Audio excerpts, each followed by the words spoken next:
দুর্বলদের গণভোটও দাম দেওয়া হয় না। এরা কি জানে, এরা কি বোঝে? সব তারাই বোঝে, কারণ তারা আরেক দেশ থেকে প্রশিক্ষণ নিয়ে এসেছে, এজন্য তারা সব বুঝে উল্টে ফেলে। গরিব মানুষরা কি বোঝে? তাহলে এই যে একটা চেতনা, মুলাহাকাতু দুআফা ওয়াজদিরাউহুম, দরিদ্র শ্রেণীকে তাদেরকে অবজ্ঞার নজরে দেখা, তাদেরকে হেয় করা, তাদের সাথে অন্য ধরনের আচরণ করা, এটাও এই কওমে নূহের ভেতরে ছিল। যে এই মুনাফিকদের কাছে তাদের পূর্ববর্তী জাতিদের ইতিহাস কি আসেনি? এখন পূর্ববর্তী কিছু জাতির নাম আল্লাহ নিজে উল্লেখ করে দিচ্ছেন। এক নম্বরে বললেন কওমি নূহিন, নূহ আলাইহিস সালামের জাতি। 2 নম্বরে আদ, 3 নম্বরে সামুদ, 4 নম্বরে কওমে ইব্রাহিম, 5 নম্বরে আসহাবে মাদিয়ান বা মাদিয়ানবাসী, 6 নম্বরে আল মুতাফিকাত। মুতাফিকাত দ্বারা উদ্দেশ্য অধিকাংশ মুফাসসিরের মতে কওমে লূত, কারণ ইতিফাক মানে হলো ইনকিলাব। ইনকিলাবের 2টা অর্থ হয়। একটা তো আমরা এখন ইনকিলাব জিন্দাবাদ, এর মধ্যে ইনকিলাব যে অর্থে ব্যবহার করি, আর আরেকটা হলো ইনকিলাব মানে হলো ওলটপালট হওয়া, পরিবর্তন হওয়া। তাহলে মুতাফিকাত মুনকালিবাত মানে হলো এমন জাতি যাদেরকে উল্টো দেওয়া হয়েছে। কোরআনের ভাষায় ফাজআলনা আলিয়াহা সাফিলাহা, উপর অংশকে নিচের অংশ বানিয়ে দেওয়া হয়েছে, গোটা জনপদ উল্টো দেওয়া হয়েছে। তো এই শাস্তি যেহেতু আল্লাহ তাআলা এই জাতিকে দিয়েছেন, কওমে লূত বা সাদুমবাসী, এজন্য তাদেরকে কোরআনের ভাষায় মুতাফিকাতও বলা হয়। তো আল্লাহ বলেন, আতাতহুম রুসুলুহুম বিল বাইয়িনাত, তাদের রাসূলগণ তাদের কাছে সুস্পষ্ট দলিল প্রমাণ নিয়ে এসেছিলেন। ফামা কানাল্লাহু লিয়াজলিমাহুম, আল্লাহ তাদের উপর জুলুমকারী ছিলেন না। আল্লাহ জুলুম করেছেন এমন না, ওয়ালাকিন কানু আনফুসাহুম ইয়াজলিমুন, তারাই নিজেদের উপর জুলুম করত। তাহলে এখানে মুনাফিকদের কথা আলোচনা করতে গিয়ে আল্লাহ তাআলা কাফেরদের কথা কেন আনলেন? কারণ যে কয়েকটা জাতির নাম আল্লাহ আনলেন, এদেরকে তো আমরা কাফের হিসাবেই চিনি, মুনাফিক হিসাবে না।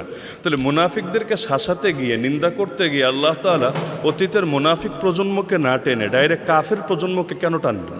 কারণ গুণ আর বৈশিষ্ট্য যদি মিল থাকে, আমরা জানি মুনাফিকরাও কাফের এবং নিকৃষ্টতম কাফের, এবং তাদের কুফুরের মাত্রা যেহেতু বেশি, কারণ সাধারণ কাফেরদের অপরাধ একটা, তারা কুফর অবলম্বন করেছে। মুনাফিকদের অপরাধ 2টা, 1 নম্বরে কুফর তো অবলম্বন করেছে, আবার এর উপর ইসলামের লেভেল লাগিয়েছে, ইসলামের প্রলেপ দেওয়ার চেষ্টা করেছে। তো অপরাধ যেহেতু দ্বিগুণ, এ কারণে তাদের উপর সাজাটাও দ্বিগুণ এসেছে। তো এখন আল্লাহ তাআলা এই মুনাফিকদের সাথে যেহেতু অতীতের এই কাফেরদের চরিত্রগত মিল আছে, এজন্য ওদের সামনে দৃষ্টান্ত হিসাবে আল্লাহ এদেরকে উপস্থাপন করলেন। এটা স্বাভাবিক ব্যাপার, চরিত্রে যদি মিল থাকে শাস্তিতেও মিল থাকবে।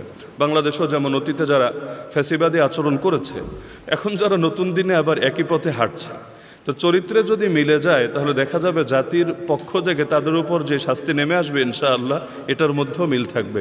আগের লোকদেরকেও যেভাবে দৌড়ানি দিয়েছে, আগামীতেও হয়তো এরকম দৌড়ানি তাদের জন্য অপেক্ষা করছে।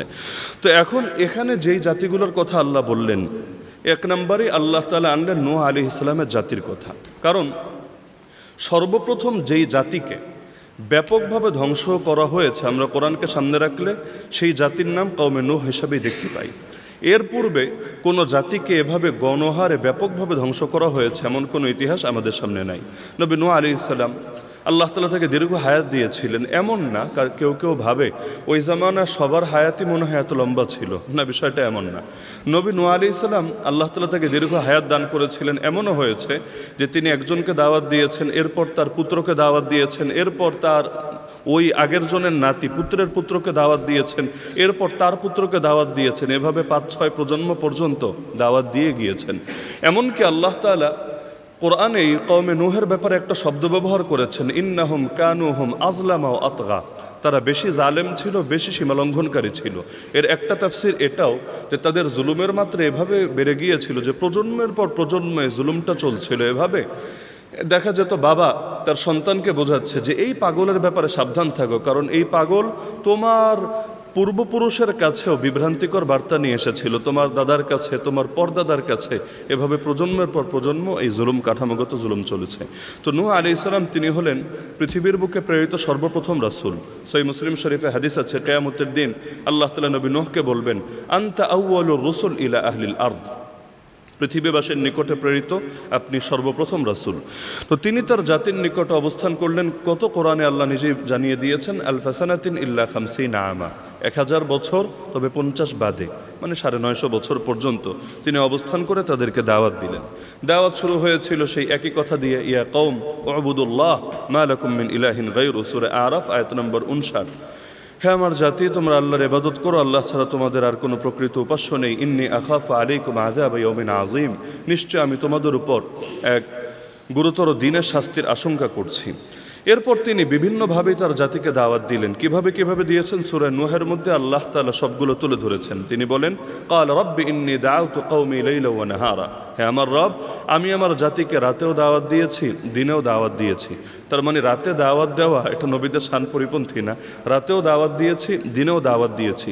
ওয়া ইন্নী কুল্লামা দাআউতুহুম লিতাগফিরা লাহুম জাআলু আসাবিআহুম ফি আযানিহিম ওয়াস্তাগশাউ থিয়াবাহুম ওয়া আসররু ওয়াস্তাকবারু ইসতিকবারা, যখনই আমি তাদেরকে দাওয়াত দিয়েছি যাতে আপনি তাদেরকে মাফ করতে পারেন, তারা তাদের নিজেদের চেহারা ঢেকে নিয়েছে, কাপড় দিয়ে নিজেদের কানের মধ্যে আঙ্গুল ঢুকিয়ে দিয়েছে, এক গুয়েমে প্রদর্শন করেছে, তারা চরম মাত্রার অহংকার দেখিয়েছে। তাহলে এখান থেকে তার দাওয়াতের হক তিনি কিভাবে আদায় করেছেন এটা উঠে আসলো, আর তার জাতি কেমন আচরণ করেছে এবং তারা যে অধ্যত্ত, পাশাপাশি তারা যে এক গুয়েমে দেখিয়েছে যে বিচার যাই করো তালগা সামার টাইপের আচরণ, যাই বোঝান কোরআন দিয়ে, কিন্তু আমরা আমাদের কুফরের উপর অটল থাকবো, এটা উঠে এসেছে। তো এটা সূরা নূহ আয়াত নম্বর 5 থেকে 7, একই সূরা এর পরের 2 আয়াত 8 এবং 9 আল্লাহ তাআলা জানান নবী নূহ এটাও বললেন, সুম্মা ইন্নী দাআউতুহুম জিহারা, আমি তাদেরকে প্রকাশ্যে দাওয়াত দিয়েছি। সুম্মা ইন্নী আলানতু লাহুম ওয়া আসরারতু লাহুম ইসরারা, আমি ঘোষণা দিয়ে দাওয়াত দিয়েছি, আবার গোপনে গোপনে দাওয়াত দিয়েছি। মানে দাওয়াতের কোনো পদ্ধতি বাকি রাখি নাই। প্রকাশ্য দাওয়াত, গোপন দাওয়াত, উচ্চস্বরে দাওয়াত, নিম্নস্বরে দাওয়াত, প্রাইভেট দাওয়াত, পাবলিক দাওয়াত, সবভাবে আমি দাওয়াত তাদেরকে দিয়েছি। কিন্তু এক পর্যায়ে যখন তিনি নিরাশ হলেন এবং তিনি বুঝতে পারলেন যে না, এই জাতিকে দেওয়ার ভালো কিছু আশা নেই, ওই সময়ে তিনি আল্লাহর কাছে বদদুয়া দিলেন এবং আল্লাহ তাআলা তাকে নির্দেশ দিলেন, অসনাইল ফুলকা বিআয়ুনিনা ওয়া ওয়াহিনা, আমার তত্ত্বাবধানে, আমার ওহির আলোকে আপনি নৌযান নির্মাণ করেন। অনেকে এটার অনুবাদ করে নৌকা, আমরা হয়তো সহজতার জন্য নৌকা বলি, আসলে জিনিসটা নৌকা ছিল না। নৌকা বলতে যা বোঝায় সেই ক্ষুদ্র জিনিস এটা না। বিগত সময়ে তো কেউ এই আয়াত দিয়ে ওই আওয়ামী লীগের নৌকার পক্ষেও দলিল দেওয়ার চেষ্টা করতো এবং কোরআনের আলোকে সহি নৌকার প্রমাণ চালাতো। আর বাংলাদেশে তো মাশাআল্লাহ কোনো কিছুর হক্কানিয়াতের দলিল সাপ্লাইয়ের অভাব পড়ে না। যারা যখন পাওয়ারে আসে, এখন যারা ধানের শীষের পক্ষে ফজিলত গাচ্ছে, বিগত দিনে তাদের এমন মহাসচিবও ছিলেন যারা কিনা ধর্মনিরপেক্ষতাবাদের পক্ষে বই পর্যন্ত লিখেছেন। আল্লাহ তাআলা হেফাজত করুন। তাহলে এই চরিত্রটা নতুন না। তাহলে নৌকা ছিল না, নৌযান বলা যায়, তবে নৌকা না, বরঞ্চ সেটা ছিল বড় ধরনের একটা জাহাজ। তাহলে ওয়াসনাইল ফুলকা বিআয়ুনিনা ওয়া ওয়াহিনা, এখন আবার জাহাজ বললেও ঝামেলা, পরে আবার কেউ জাহাজের পক্ষে দলিল দিবে, আল্লাহ হেফাজত করুক। তো যাই হোক, ফাইদা জা আমরুনা ওয়া ফারাতান নূর, যখন আমার নির্দেশ, আমার আযাবের সময় চলে আসলো এবং ওই চুলার ভেতর থেকেও পানি উঠতে শুরু করলো, তখন আমি তাকে নির্দেশ দিলাম, ফাসলুক ফিহা মিন কুল্লিন যাওজাইনি ইসনাইন, আপনি প্রতিটা প্রাণী থেকে জোড়ায় জোড়ায় আপনি এই নৌযানের ভেতরে, জাহাজের ভেতরে ওঠান এবং আপনার পরিবারের সবাইকে ওঠান, তবে যাদের ব্যাপারে ফয়সালা চূড়ান্ত হয়ে গিয়েছে তারা বাদে। এভাবে আল্লাহ তাআলা তাকে নির্দেশ দিয়ে দিলেন, তিনি এই নৌযান নির্মাণ শুরু করলেন। কিন্তু এই জাতি নৌযান নিয়েও ফাইজলামে শুরু করে দিল। আল্লাহ বলেন, ওয়াকুল্লামা মাররা আলাইহি মালাউম মিন কওমিহি সাখিরু মিন, একদিকে তিনি নৌযান বানাচ্ছেন ওয়াসনাউল ফুলক, কিন্তু যখনই তাদের জাতি সেখান দিয়ে যাচ্ছে, তারা দেখতে পাচ্ছে পানিতে না ডাঙ্গার ভেতরে তিনি নৌযান বানাচ্ছেন, তারা টিটকারি মারতে শুরু করলো যে এর দেখে মাথাও গেছে। আগে তো ভেবেছিলাম সাধারণ পাগল, এখন দেখি না একদম বড় মাত্রার পাগল। তারা এটা নিয়ে পর্যন্ত টিটকারি শুরু করে দিল। তাহলে এখান থেকে দেখা যাচ্ছে যে যেটা তাদের জন্য দুদিন পরে ভয়ঙ্কর এক বার্তার ইঙ্গিত, সেটা নিয়েও তারা উপহাস করতে শুরু করলো। তাহলে কুফর এটা সাধারণ কুফরের পর্যায়ে ছিল না, বরঞ্চ এটা ভয়ঙ্কর ক্যান্সারের রূপ নিয়েছিল। আল্লাহ তাআলা বলেন এরপর সূরা কামার আয়াত নম্বর 11 থেকে 13 যে এরপর আমি আল্লাহ তাআলা আযাব দিলাম কিভাবে, ফাফাতাহনা আবওয়াবাস সামাই বিমাইম মুনহামির, আমি আল্লাহ আসমানের দরজাগুলো খুলে দিলাম এমন পানির মাধ্যমে। মুনহামির মানে হলো যেটা প্রবল বেগে প্রবহমান হয়, মানে হালকা হালকা করে পড়ে এমন না, বরঞ্চ অতি বর্ষণশীল, একদম মুষলধারে যেটা বর্ষণ হতেই থাকে। ওয়াফাজ্জারনাল আরদা উয়ুনা ফালতাকাল মাউ আলা আমরিন কদ কুদির, এবং আমি আল্লাহ তাআলা মাটির ভেতর থেকে প্রচুর ঝর্ণা বের করলাম, মানে মাটি ফেটে ফেটে ওই ঝর্ণার মতো, প্রস্রবণের মতো পানি বের হতে থাকলো এবং পানিগুলো চূড়ান্ত এক ফয়সালার উপর এসে সমস্ত পানিগুলো মিলিত হলো। ওয়া হামালনাহু আলা যাতি আলওয়াহিন ওয়া দুসুর, আর আমি তাকে উঠালাম এমন নৌকার উপরে যেই নৌকার মধ্যে আলওয়াহ আছে এবং দুসুর আছে। আলওয়াহ মানে হলো তক্তা, কাঠের খণ্ড, আর দুসর মানে হলো পেরেক বা কিলো। ওই পেরেক এবং তক্তা বিশিষ্ট নৌকায় আমি তাকে আরোহণ করালাম, উঠালাম। সূরা কামার আয়াত 11 থেকে 13। সেখানে ঢেউয়ের মাত্রাগুলো কতটা ভয়ঙ্কর ছিল এবং কোন পর্যায়ে ছিল এটা বোঝানোর জন্য সূরা হুদের 42 নম্বর আয়াতে আল্লাহ একটা উপমা দিয়েছেন, ওয়াহিয়া তাজরি বিহিম ফি মাউজিন কাল জিবাল। এই নৌকা তাদেরকে নিয়ে চলতে লাগলো এমন ঢেউয়ের ভেতরে যেই ঢেউগুলো ছিল পাহাড়ের মতো। আরব জাতির সামনে যে পাহাড়গুলো ছিল সেটাই তো বোঝানো হবে। এখানে তো আমাদের দেশে ছোট ছোট টিলা না, আরবের যে পাহাড়গুলো আছে, তাহলে সেই পাহাড়গুলো কত বিশাল। তাহলে আল্লাহ বলেন ঢেউগুলো ছিল এই রকম এক একটা বিশাল। এ কারণেই তো সন্তানকে যখন বোঝাতে চেয়েছিলেন, সন্তান বোঝে নাই। ওয়ানাদা নূহুন ইবনাহু ওয়া কানা ফি মাযিল ইয়া বুনাইয়া আরকাম মানা। নূহ তার পুত্রকে ডাকলেন, হে আমার পুত্র, তুমিও আমাদের সঙ্গে নৌযানে আরোহণ করো। সে ছিল ফি মাযিল, মানে তাদের থেকে বিচ্ছিন্ন অবস্থানে, নৌযানে ওঠে নাই, আলাদা অবস্থানে ছিল। সন্তানের কাছে যে বুঝে আসে নাই, এটা কিন্তু বাস্তবিক বিবেচনা যৌক্তিকই ছিল। কেন? কারণ সন্তান বলে দিয়েছিল, সাআউই ইলা জাবালি ইয়াসিমুনি মিনাল মা, আমি পাহাড়ে উঠব, সেই পাহাড় আমাকে পানি থেকে বাঁচাবে। কারণ এত বড় বড় ঢেউ, নৌযানে উঠলে কিভাবে বাঁচবে? এত বড় ঢেউয়ের সামনে জাহাজও তো টিকতে পারার কথা না, সেটা তো ডুবে যাওয়ার কথা। তাহলে তার কথা কিন্তু লজিক ছিল না তা না, লজিক ছিল। লজিক তো ভাই ইবলিসের কথাও ছিল। ইবলিস তো যুক্তি ছাড়া কাজ করে নাই, যুক্তি তো সেও দেখিয়েছিল। আজকাল তো যুক্তির ঠেলায় মানুষ হালালরে হারাম বানায়, হারামরে হালাল বানায়, সিনেমা দেখতে যাওয়ারে মদিনার ইসলাম বানায়।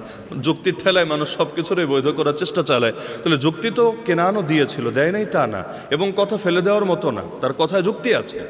তার কথাটা ছিল এমন, তোমাদের মোল্লা গোষ্ঠী নিয়ে আর পারা গেল না। তোমাদের মাথার মধ্যে তো ন্যূনতম কোনো বুদ্ধি নাই, তোমরা সায়েন্স বোঝো না, ফিলোসফি বোঝো না, কিছু বোঝো না। এত বড় বড় ঢেউ আসলে সবার আগে তো নৌযানে ঢুকবে।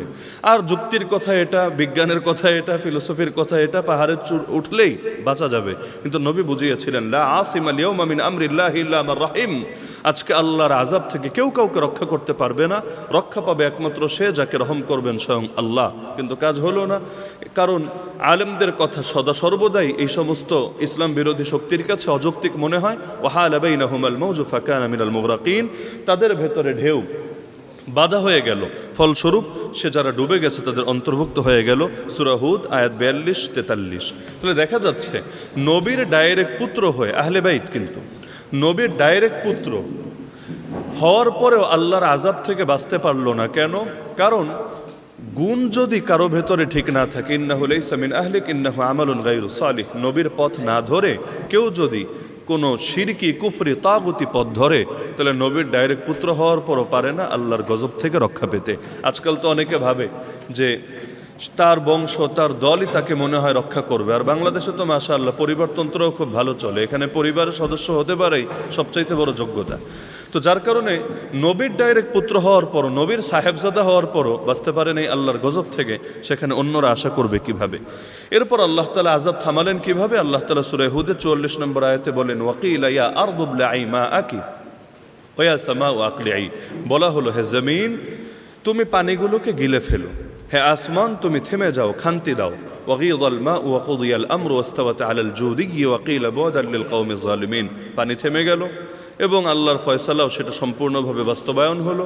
এবং সেই নৌযান গিয়ে, আমি বারবার নৌযান শব্দটা বলছি কারণ নৌকা শব্দ না, নৌকা বললেই এটা আরেকটার পক্ষে দলিল বানানোর চেষ্টা চালায়। ওয়াস্তাওয়াত আলাল জুদি পর্বতে গিয়ে সেটা থামলো। ওয়া কিলা বু'দান লিল কওমিজ যালিমিন, বলে দেওয়া হলো ধ্বংস জালিম সম্প্রদায়ের জন্য। এখন তাদের জাতির অপরাধগুলো কি কি ছিল, এটা তো আমরা শাস্তির ধরন দেখলাম, নবীর দাওয়াতের বৈশিষ্ট্য দেখলাম। তাদের অপরাধগুলো কি কি ছিল কিছু উঠে এসেছে, পাশাপাশি আরও কিছু আয়াতের মধ্যেও আল্লাহ তাআলা তাদের অপরাধ চিত্রিত করেছেন। যেমন সূরা নূহের 23 নম্বর আয়াতে আল্লাহ বলেন, ওয়াকালু লা তাযারুন্না আলিহাতাকুম ওয়ালা তাযারুন্না ওয়াদ্দান ওয়ালা সুওয়া ওয়ালা ইয়াগুসা ওয়া ইয়াউকা ওয়া নাসরা। তাদের নেতারা তাদের কর্মীদের, সাধারণ লোকদেরকে বলে দিত, তোমরা নিজেদের বাতিল উপাস্যদেরকে ছেড়ো না, তাদেরকে ত্যাগ করো না। নূহের দাওয়াতে প্রভাবিত হয়ে এক ইলাহে বিশ্বাসী হয়ে এই ইলাহগুলোকে পরিত্যাগ করো না।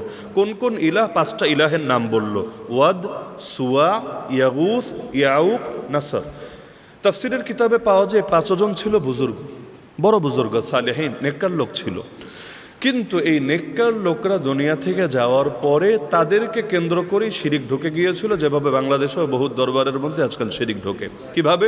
শয়তান তাদেরকে বুঝিয়েছিল অমুক অমুক তোমাদের মধ্যে কেমন মানুষ ছিল। তারা বলল নিঃসন্দেহে বড় আল্লাহওয়ালা দরবেশ বুজুর্গ ছিল। আচ্ছা তারা তো চলে গেছে, তোমরা কি চাও মানুষ তাদেরকে ভুলে যাক? না না, তাদেরকে তো ভোলা উচিত না। স্মরণীয় থাকলে তাদের আদর্শ জিন্দা থাকবে। বলল স্মরণীয় রাখা যায় কিভাবে? এক কাজ করো, তোমরা তাদের প্রতিকৃতি বানাও, ভাস্কর্য টাইপ প্রতিকৃতি বানাও। প্রতিকৃতি বানানো হলো জাস্ট স্মরণীয় করে রাখার জন্য, অন্য কোনো উদ্দেশ্য না। কিন্তু এক পর্যায়ে যখন সেই প্রজন্ম বিগত হলো, শয়তান তাদেরকে এবার বোঝানোর চেষ্টা করলো যে এই মানুষগুলো কেমন ছিল, ভালো ছিল। আচ্ছা এই যে মূর্তিগুলো তোমরা রাখলা, তারা আল্লাহর কাছে কেমন ছিল? না অনেক পছন্দনীয়, অনেক প্রিয় ছিল। তো তোমাদের মতো পাপীরা ডাইরেক্ট আল্লাহকে বললে আল্লাহকে এটা শুনবে? তোমরা একটা কাজ করো, তোমরা তাদের ভায়া হয়ে আল্লাহর কাছে চাওয়ার চেষ্টা করো। ব্যাস শুরু হয়ে গেল সেখান থেকে ইবাদত। যে ডাইরেক্ট আল্লাহর ইবাদত করলে, ডাইরেক্ট এত বড়, ওই যে দুনিয়ার রাজা বাদশাদের মতো চিত্র, যে এত বড় নেতা পর্যন্ত ডাইরেক্ট কি আমি রিচ করতে পারবো? তাহলে পাতি নেতা ধরি, তার মাধ্যমে আমি বড় নেতা পর্যন্ত পৌঁছার চেষ্টা করি। এই একই চিত্র, যে ডাইরেক্ট আল্লাহকে ডাকলে আল্লাহকে শুনবে। তাহলে এদেরকে একটু সেজদা দেই, এদের কাছে একটু দোয়া করি, এদের একটু ইবাদত করি, বিনিময়ে কি হবে? মা না'বুদুহুম ইল্লা লিয়ুকাররিবুনা ইলাল্লাহি যুলফা, এরা আমাদেরকে আল্লাহর নিকটে পৌঁছে দিবে। তাহলে আল গুলু ফিস সালিহিন, নেককার লোকদেরকে নিয়ে বাড়াবাড়ি করা, এটা শিরিকের দরজা খুলে দেয়। এবং এভাবেই মূর্তি পূজার সূচনা হলো, এবং এভাবেই নবী নূহ আলাইহিস সালামের জাতি তারা এই বিভ্রান্তির ভেতরে নিপতিত হলো। وقوم نوح من قبل إنهم كانوا هم أظلم وأطغى, সূরা নজম আয়াত 52। এখান থেকে বোঝা যাচ্ছে শুধু তারা কুফর আর শিরিক আর ইবাদতুল আসনাম এর মধ্যে সীমাবদ্ধ ছিল তা না, বরঞ্চ তারা জুলুমও করত। ইন্নাহুম কানু হুম আযলামা ওয়া আতগা, আল্লাহ বলেন তারা সবচাইতে বড় জালেম, সবচাইতে বড় সীমালঙ্ঘনকারী ছিল। এখন জুলুম কি কি ছিল সবগুলো বিস্তারিত তুলে ধরেননি। একটা জুলুমের উদাহরণ আমি দিয়েছি আগে, প্রজন্মগত জুলুম, প্রজন্মের পরম্পরাগত জুলুম। এছাড়াও তাদের শক্তিশালীরা দুর্বলদের উপর জুলুম করত। জুলুমের যত প্রকার হতে পারে, সামাজিক জুলুম, এগুলো তাদের ভেতরে ছিল। পাশাপাশি তারা আল্লাহ তাআলার বিধান নিয়ে টিটকারি মারত, যেভাবে এখনও মারে। ইসলামের শরিয়ত নিয়ে, ইসলামের বহুত বিধান নিয়ে টিটকারির একটা উদাহরণ তো আমাদের বিগত আলোচনায় উঠে এসেছে। ওই যে ইয়াসনাউল ফুলকা ওয়া কুল্লামা মাররা আলাইহি মালাউম মিন কওমি সাখিরু মিন, নবী নৌযান নির্মাণ করছেন আল্লাহর আদেশে, আর নবী যা করবেন এটা তো আল্লাহর আদেশেই করছেন তিনি। এটাকে নিয়ে টিটকারি মারার তো দরকার ছিল না, কিন্তু কি কি বাক্য বলে টিটকারি মেরেছে এগুলো কোরআনে আল্লাহ তাআলা কোথাও কোথাও তুলে ধরেছেন। পাশাপাশি তাদের আরেকটা সমস্যা ছিল, তারা সমাজের মধ্যে সাধারণ মানুষ যারা, এই সাধারণ মানুষদেরকে অবজ্ঞার চোখে দেখতো। এই এলিট ক্লাসরা, তারা নিজেদেরকে আলাদা একটা শ্রেণী, একটা ভিআইপি ক্যাটাগরি মনে করত। যেমন তারা নবী নূহকে এসে বলতো আনুমিনু লাকা ওয়াত্তাবাআকাল আরযালুন, আমরা কি তোমার কথা ঈমান আনতে পারি? অথচ অবস্থা এটা যে সমাজের আরদাল শ্রেণী, আরদাল, তারা দেখে তোমার অনুসারী হয়ে বসে আছে। এই আরদাল কারা? আরদাল হলো যারা ওদের মতো এত বড় নেতা না, ওদের মতো এত পয়সাপাতি নাই। এখনো যেমন দুর্বলদেরকে পাত্তা দেওয়া হয় না, দুর্বলদের গণভোটও দাম দেওয়া হয় না। এরা কি জানে, এরা কি বোঝে? সব তারাই বোঝে, কারণ তারা আরেক দেশ থেকে প্রশিক্ষণ নিয়ে এসেছে। এজন্য তারা সব বুঝে উল্টে ফেলে। গরিব মানুষরা কি বোঝে? তাহলে এই যে একটা চেতনা, মুলাহাকাতুদ দুআফা ওয়াজদিরাউহুম, দরিদ্র শ্রেণীকে, তাদেরকে অবজ্ঞার নজরে দেখা, তাদেরকে হেয় করা, তাদের সাথে অন্য ধরনের আচরণ করা, এটাও এই কওমে নূহের ভেতরে ছিল। পাশাপাশি তাদের আরেকটা বড় বৈশিষ্ট্য ছিল, তারা নবীর দাওয়াত গ্রহণের না করার ক্ষেত্রে কি যুক্তি দিত? মা নারাকা ইল্লা বাশারাম মিথলানা, আমরা দেখতে পাচ্ছি তুমিও তো আমাদের মতোই একটা মানুষ। তার মানে নবী যদি একটা ফেরেশতা হতো তাই নয় তো ব্যাপার ছিল। বাস্তবতা এটা না যে নবী ফেরেশতা হলে মেনে নিত। তখন বলতো সে কি আর আমরা কি, আমরা কি আর পারবো তাকে মানতে? সে হলো নূর, আমরা হলাম বাশার, এটা তো সম্ভবই না। ওই সময় আরেক যুক্তি দিত। যুক্তির তো অভাব পড়ে না, কেউ যদি মানতে না চায় তখন বিভিন্ন যুক্তি মানুষ কাজে লাগায়। এজন্য যারা দেশের সার্বভৌমত্বই বিক্রি করে দেয়, স্বাধীনতাকেই হুমকির মুখে ফেলে, তারাই মুক্তিযুদ্ধের চেতনা, স্বাধীনতার চেতনার বয়ান সবচাইতে বেশি তৈরি করে। তাহলে যুক্তির তো অভাব পড়ে না। তাহলে বললো আমরা দেখতে পাচ্ছি আপনি আমাদের মতো একজন মানুষ, শুধু তাই না, ওমা নারাকা তাবাআকা ইল্লাল্লাযীনা হুম আরাদিলুনা বাদিয়ার রাই, বাক্য শব্দ আরেকটা বাড়লো যে আমাদের নিম্ন শ্রেণীরা আপনার অনুসরণ করে। তারা কারা? বাদিয়ার রাই। বাদিয়ার রাই মানে কারা? যারা আমাদের মতো গভীরে গিয়ে চিন্তা করতে পারে না। আজকাল যেমন ওই যে যারা বিভিন্ন সায়েন্টিস্ট এবং ফিলোসফি খুব ভালো বোঝার দাবি করে, তাদের যুক্তি কি? বুদ্ধিজীবীরা, সহজ শব্দ বুদ্ধিজীবীরা। এরা যেমন বোঝে একদম গভীরে গিয়া সব বুঝা উল্টা ফালায়। আর যারা সাধারণ দিন কায়েমের কর্মী, এরা অত কিছু বোঝে না, এরা হলো ওই উপরে দিয়া সাধারণ কিছু বুঝা চালায়। এই একই জবাব, বা দিয়ার রাই। তাহলে এইটা শব্দটা তারা ব্যবহার করত। পাশাপাশি তাদের অবদ্ধতা ছিল এই পর্যায়ে, যেটাকে বলা যায় একদিকে তো হিংসা বিদ্বেষ আছে, আর আরেক দিকে হলো নিজের অন্তরে নিজে মোহর মেরে দেওয়ার চেষ্টা করা। কিভাবে? আল্লাহ বলেন, যখন নবী নূহ তাদেরকে দাওয়াত দিতেন, জাআলু আসাবিআহুম ফি আযানিহিম, কানে আঙ্গুল ঢুকিয়ে দিত, ওয়াস্তাগশাউ সিয়াবাহুম, চেহারার উপর পর্দা ফেলে দিত, ওয়া আসররু ওয়াস্তাকবারু ইস্তিকবারা। কেন কানে আঙ্গুল ঢোকানোর দরকার কি? দরকার হলো যদি ভুলেও দুইটা আওয়াজ ঢুইকা যায় আর হেদায়েত কপালে জুইটা যায়, বিশাল লস। এজন্য আওয়াজ ঢুকতে দেওয়া যাবে না যদি হেদায়েত লেগে যায় কপালে। আজকাল যেমন হয় যে দিনের কথাগুলো শোনো, হুজুর আসুক, আসার পরে কি বলে এটা শোন বেটা, না, হুজুরে আসতেই দেওয়া যাবে না, 144 জারি করতে হবে। কেন? হুজুরের বয়ানে যদি হেদায়েত লেগে যায় তাহলে তো ভণ্ডামি করা যাবে না, তাহলে তো আর এই সমস্ত ধান্দাবাজি করা যাবে না, তাহলে শুনবেই না। এটা শুধু কওমে নূহের বৈশিষ্ট্য ছিল না, আল্লাহ রাসূলের জামানায় দেখেন, লা তাসমাউ লিহাযাল কুরআন ওয়ালগাউ ফি লাআল্লাকুম তাগলিবুন। কাফেররা বলতো, নিজেরা তো কোরআন শুনবি না, কেউ যদি শুনতে না পারে এর ব্যবস্থা করবে কিভাবে? ওয়ালগাউ ফি, যেখানে কোরআন তেলাওয়াত হবে, কোরআনের আলোচনা হবে, সেখানে গিয়ে হট্টগোল বাঁধাবি, দাঙ্গা বাঁধাবি, ঝামেলা তৈরি করবি, তাহলে কি হবে? লাআল্লাকুম তাগলিবুন, তাহলে তোরা বিজয়ী হতে পারবি। এজন্য দেখবেন যারা কোরআনের মুফাসসির, এদের পেছনেও বড় বড় নেতারা লাগে। আরে ভাই, এমন বহুত মুফাসসির আছে যে জীবনে কোনো নির্বাচনে দাঁড়ায় নেই, হয়তো দাঁড়াবেও না, তার পেছনে লাগার দরকার কি? তার পেছনে লাগা দরকার এ কারণে না যে সে ডাইরেক্ট তার পদে ভাগ বসাবে, বরং এ কারণে মানুষ যদি কোরআন শিখেই ফেলে তাহলে ওই সমস্ত অন্ধকারের পেছনে ছুটবে কোন দুঃখে? আলো পেয়ে গেলে অন্ধকারের আর প্রয়োজন হয় না। তাহলে এখান থেকে আমরা এই সংক্ষিপ্ত আলোচনা থেকে কওমে নূহের অনেকগুলো বৈশিষ্ট্য পেয়ে গেলাম। তাহলে আয়াতে 1 নম্বর আসলো কওমে নূহের কথা, 2 নম্বর আদ জাতির কথা। অতি সংক্ষেপে আর খুব স্পিডে বলতে হচ্ছে, এই কারণে টাইমের মধ্যে তো মোটামুটি হক আদায় করে কভার করতে হবে।